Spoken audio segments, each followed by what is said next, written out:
Queridos, queridas, paz e bem. É uma alegria começarmos esse programa hoje, 1º de junho de 2020, programa 555, um programa que eu provoco vocês à utopia.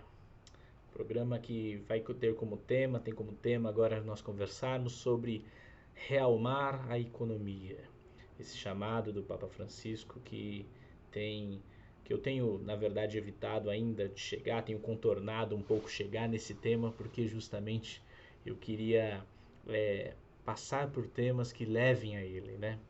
Mas a realidade, ela vem pulsando, isso que é um chamado global a mudarmos radicalmente a economia que nós vivemos, que nós estamos. E eu gostaria de começar refletindo isso com vocês, pensando nas ruas de Minnesota, nos Estados Unidos.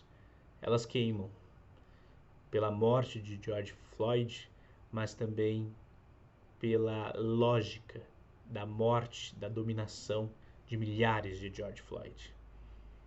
Quando as ruas ardem, há um manifesto pela emergência. Quem ouve o fogo a queimar nas ruas perceberá que ele diz sempre a mesma coisa, que o tempo acabou. João Pedro, algumas semanas atrás no Rio de Janeiro.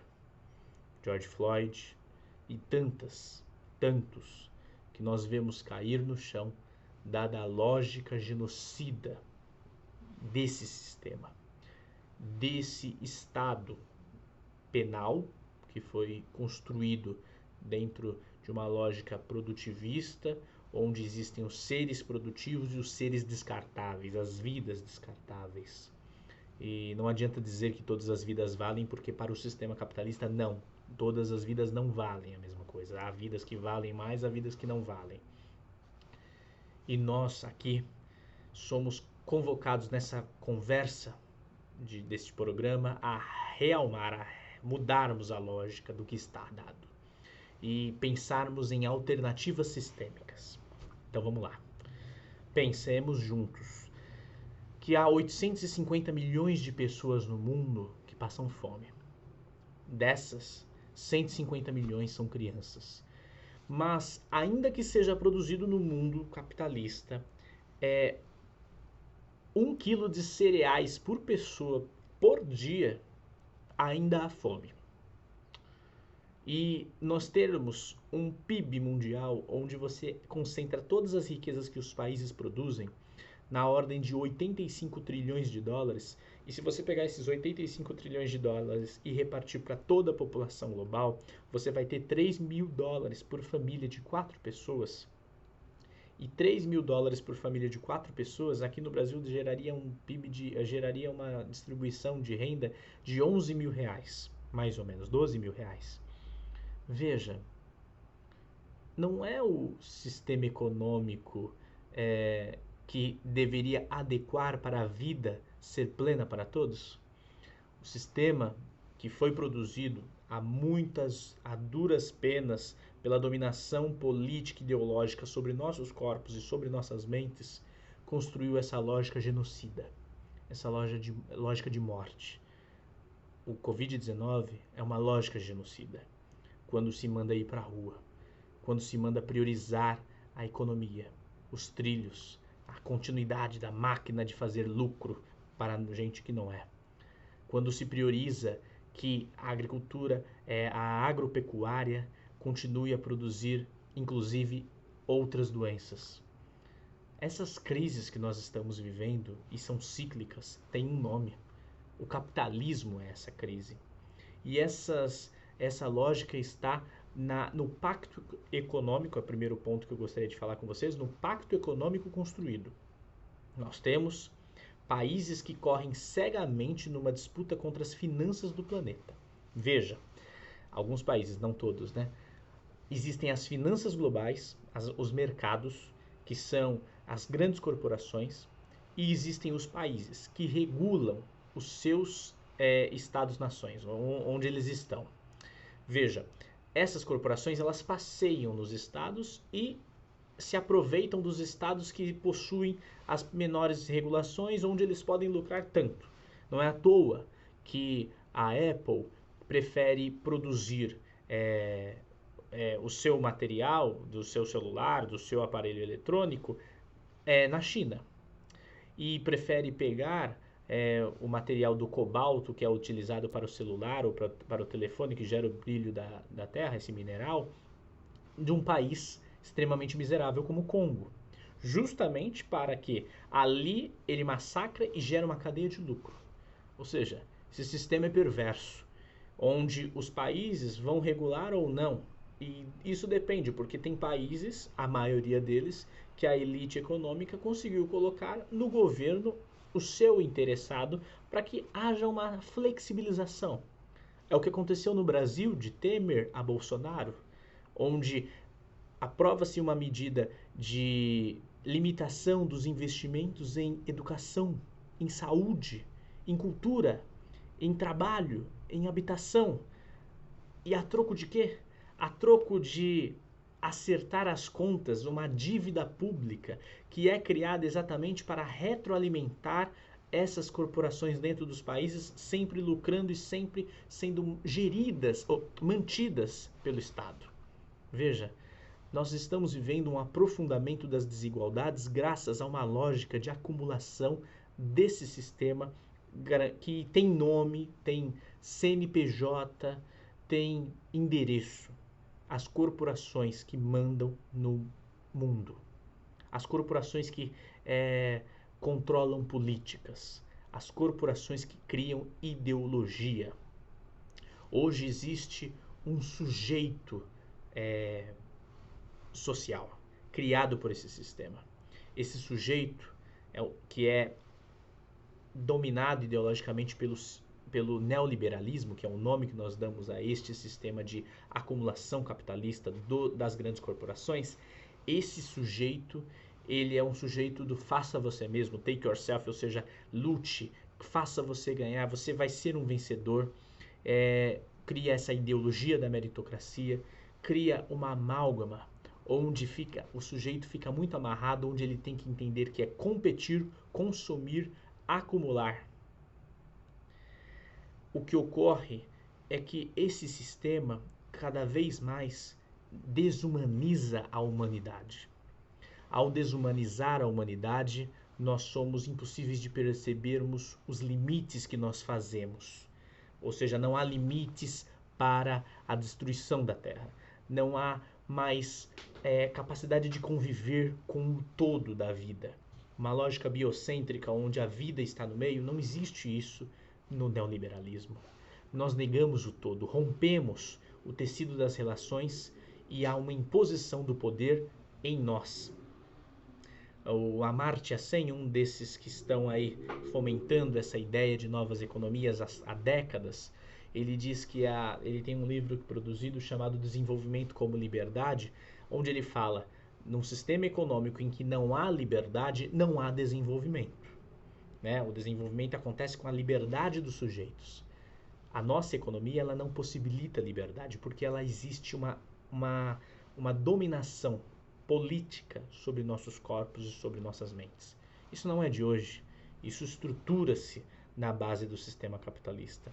Mas hoje, em específico, este poder branco, masculino, que gera uma concentração, gera uma asfixia no sistema econômico, gerando cada vez mais crises, fomes, guerras, misérias e doenças. Isso não dá. Martin Luther King, um poderoso homem nas lutas que rompem um sistema de morte e passou a vida toda rompendo o sistema de morte, do racismo, das guerras, do divisionismo que o capitalismo criava, dominando os corpos pretos. Ele fez um livro chamado A Partir Daqui Para Onde Vamos? Caos ou Comunidade? A provocação está dada. Ou nós nos dissociamos desse sistema, desse mercado que gera morte, ou nós cairemos no caos.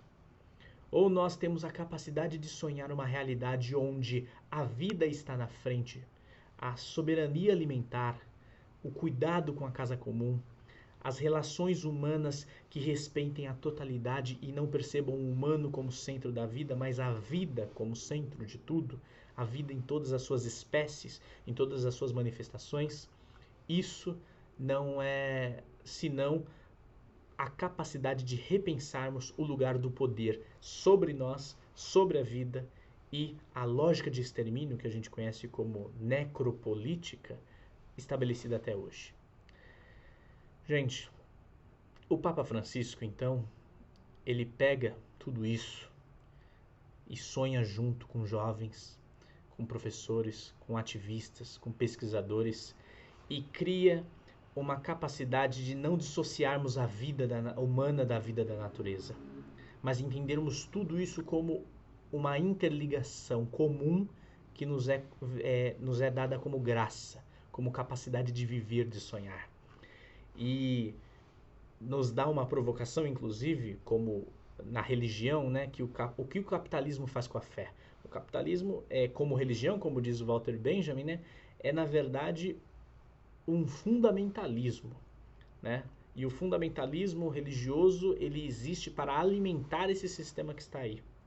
O Papa Francisco, ele vai abraçar o mundo chamando a um encontro com a realidade verdadeira. A realidade verdadeira está já existindo, outro sistema possível em nossas periferias, no povo que se organiza, está presente na esperança, na lógica de sempre reivindicarmos a vida, de dizermos não, de dizermos que somos 70% neste país, onde 30% quer o autoritarismo. Isso é uma forma de dizer, de reivindicar a vida. E o Papa Francisco nos convida então a realmar a economia. Realmar a economia superando esse modelo de desenvolvimento. Os povos indígenas do Médio Rio Xingu chamam isso de desenvolvimento, de uma palavra abjeta, uma palavra horrorosa, porque isso sempre foi forma de acabar com a cultura deles. E eles pegaram a palavra desenvolvimento e mostram, né, desenvolvimento, de tirar o envolvimento. E na verdade é necessário envolvimento com a vida que nós, seres desumanizados, nos encontramos hoje. O realmar a economia passa por voltarmos a nos envolver com a vida. Realmar a economia passa pelo autocentramento comunitário. Ou seja, se o Estado está aí genocida, matando milhares de pessoas, não será por ele que a gente vai construir um outro sistema. Ele é uma das vias para capacitarmos uma coisa que se diz que é percebermos a capacidade das comunidades em se autogestionarem. A realmar, onde a gente reorganiza as comunidades e elas têm a capacidade de se alimentar, de se relacionar, de construir sonhos e de possibilitar a vida como liberdade. Realmar a economia está na proximidade, como Vandana Shiva, outra mulher que eu comentei já aqui com vocês em outro programa, provoca a pensarmos a vida de outra maneira, um outro paradigma. Realmar a economia, em resumo, é passar do banco para o caixa comum, passar do excesso para o suficiente, do acúmulo para a partilha. Essa sociedade do desempenho, do lucro, da vitória, que nega o tempo livre, a dádiva de viver, de partilhar, de respeitar as singularidades, essa sociedade do desempenho está doente. E nós precisamos reivindicar outro lugar, no lugar do desempenho, a solidariedade, que é a partilha, é o negar vencer, mas e o afirmar partilhar. O afirmar compartilhar, cooperar com os outros. Ou seja, há uma emergência de uma sociedade em rede. Em rede, como Manuel Castells fala, que é uma sociedade de partilha, de cooperação, de compartilhamento, que vence esse neoliberalismo. Ou seja, há milhares de possibilidades de rompermos esse sistema de morte que está aí. E quando nós vemos George Floyd, nós tendemos a não acreditar nisso.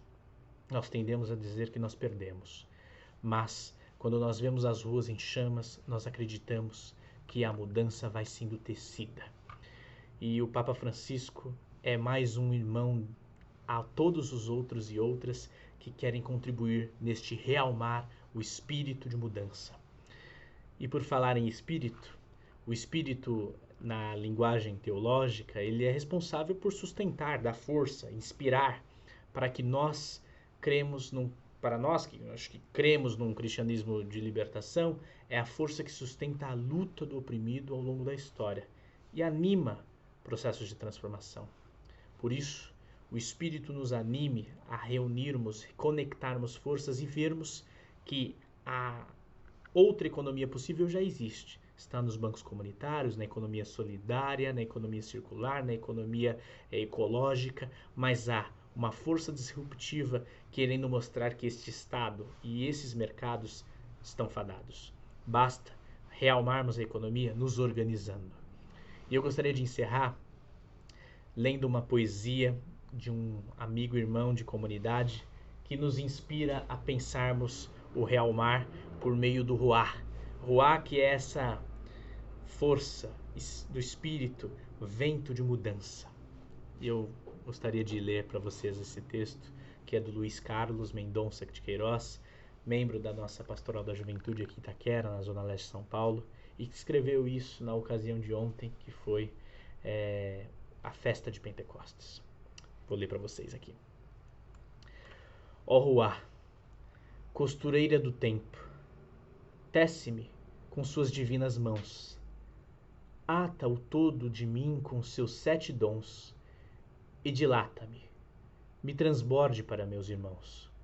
Enche-me com seu divino respeito e que, cheio dele, apaixonadamente defenda a vida, seu maior dom em todas suas formas.